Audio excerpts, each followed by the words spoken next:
Hi guys, welcome back to Heritage Homestead.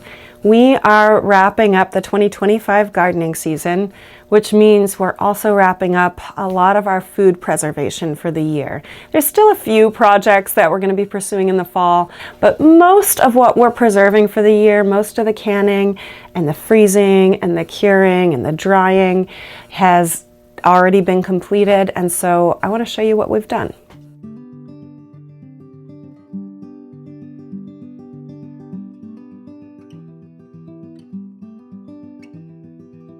If you're new here, my name is Marta, and this is the end of my second year in our small-scale homesteading project. I've been a hobby gardener for years, but in the past I gardened just for fun and for having some fresh food available over the summer.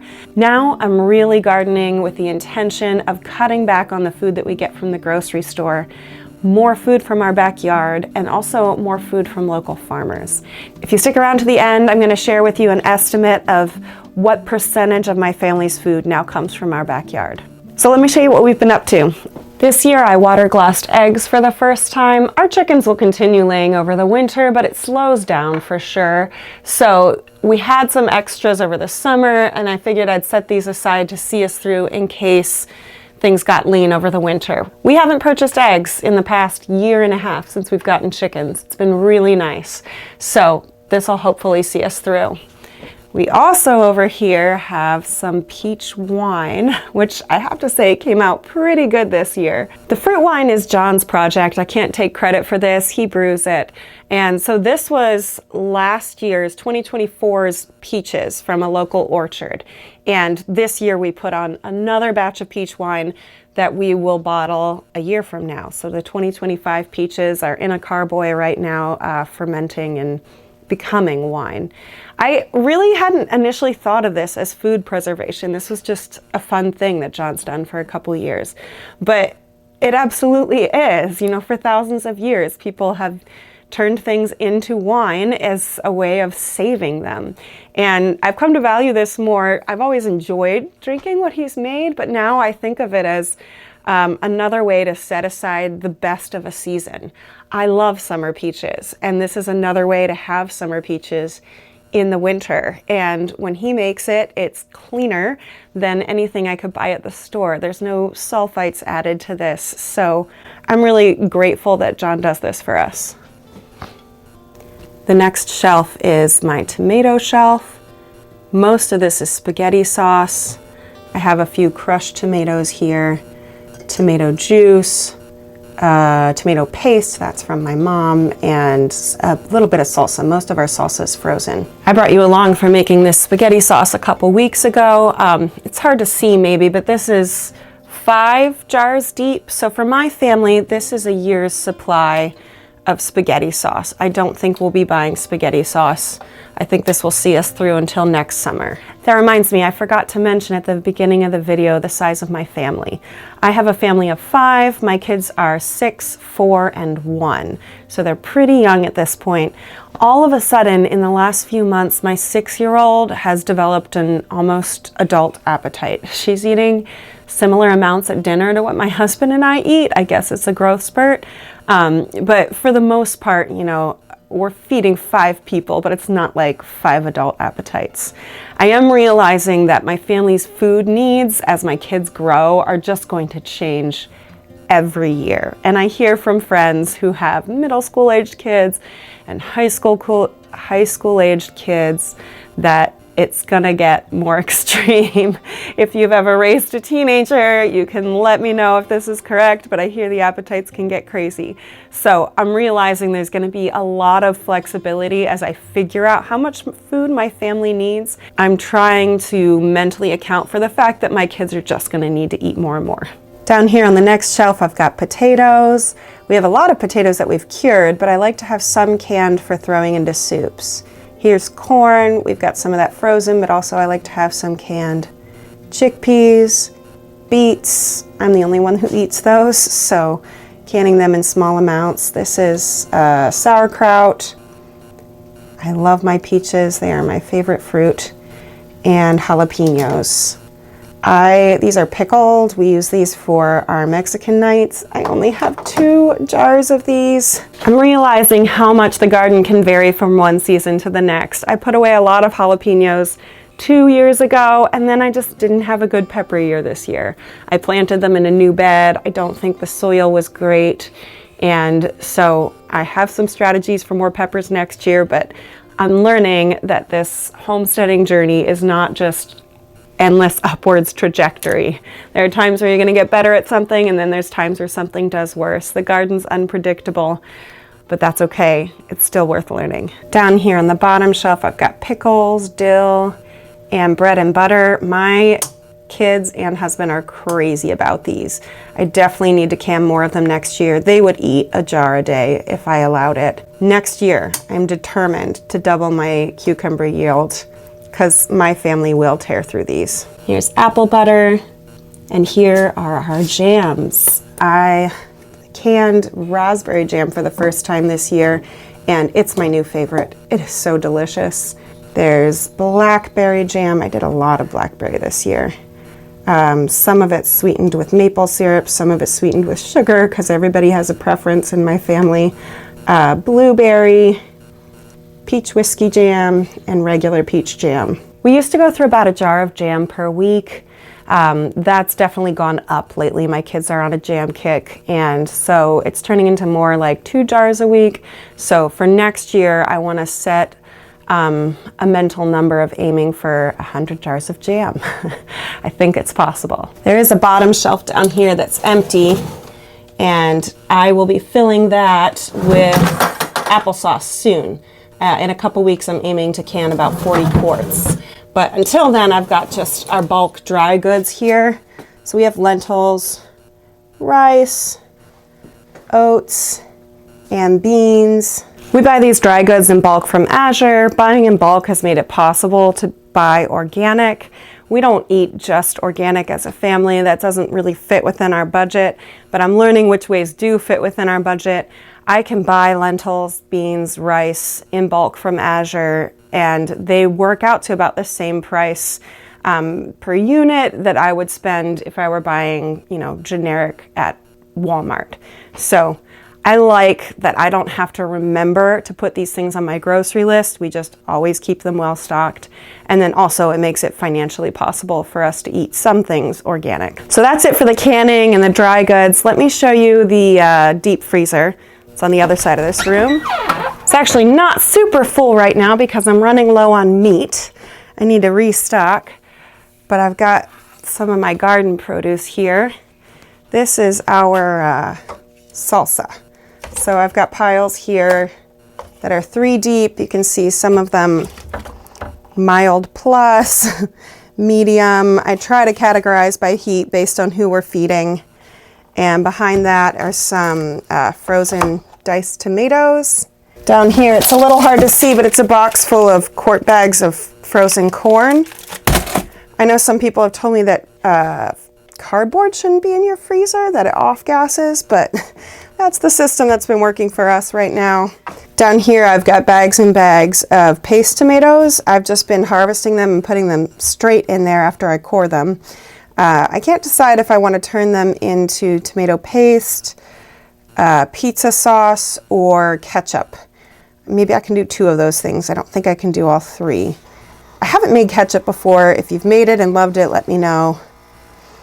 And then here is more corn. I try to keep some up top for convenience. Here in my kitchen freezer are a few more things set aside from the garden. Down on my bottom shelf is where I keep beans because at least once a week I throw some of these on the stove as our veggie for dinner.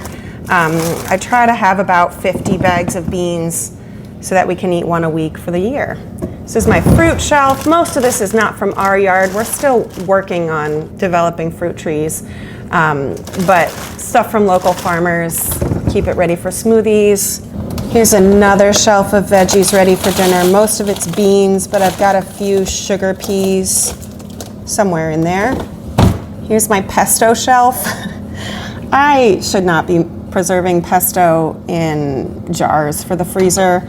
I did that at one point because I was trying to steer clear of plastic, but it's not worth it. They don't stack well. I need to start doing consistently these kinds of containers. But we've got, I don't know, maybe 10 containers of pesto in there.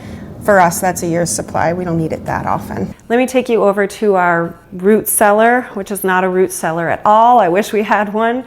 What we have is a spare bedroom with some shelving, and I'll show you the things we've cured, then we'll finish up with things we've dried. This is my grow rack, temporarily turned into storage for winter squash, potatoes, onions, garlic. We've had a hard time figuring out where to keep the things that would go in a root cellar or a cold room.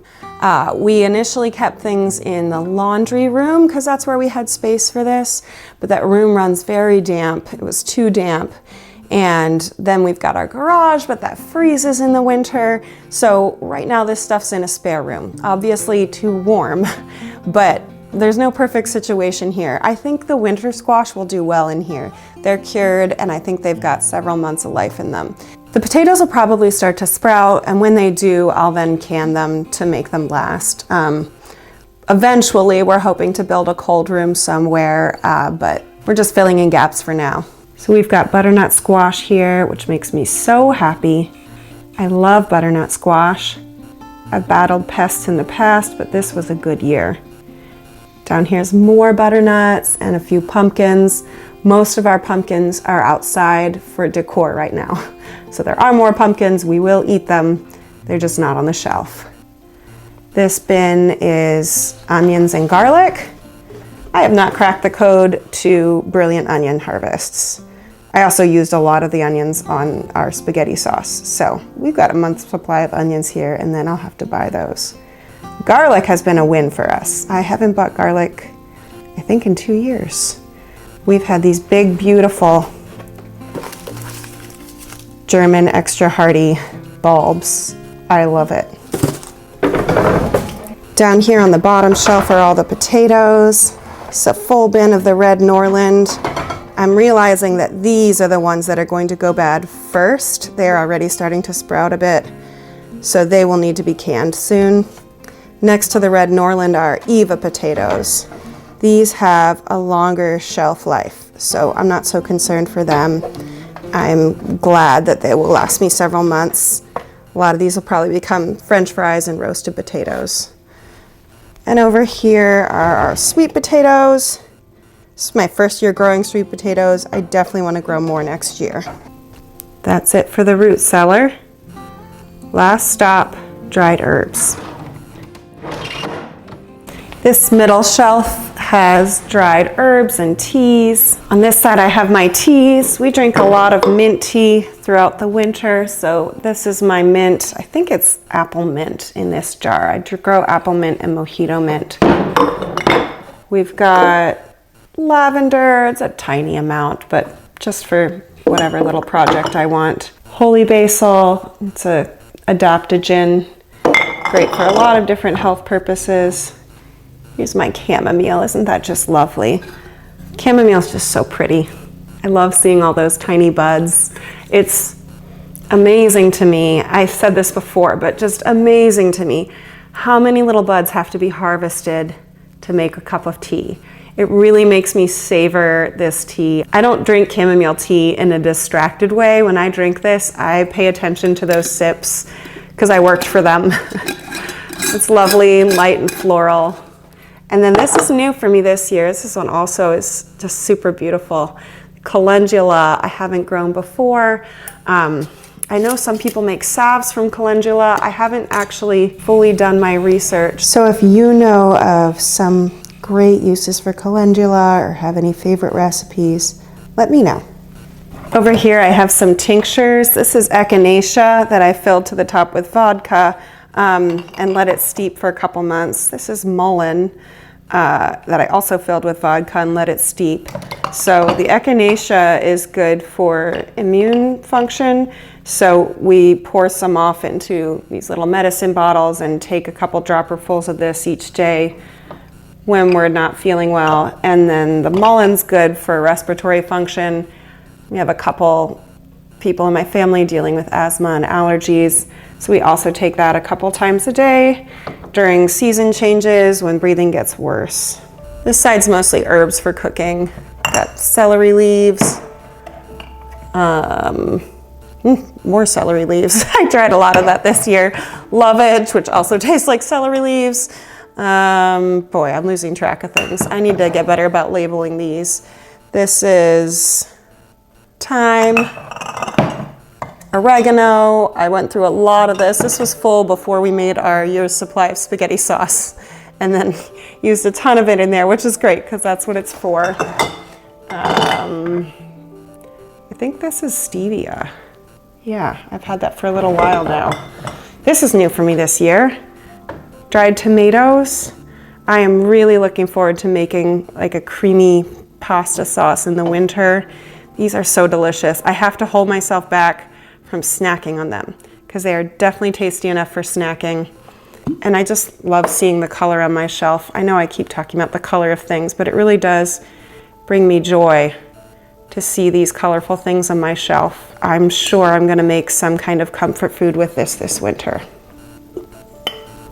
And that's it. That's what we have canned and frozen and cured and dried for the year.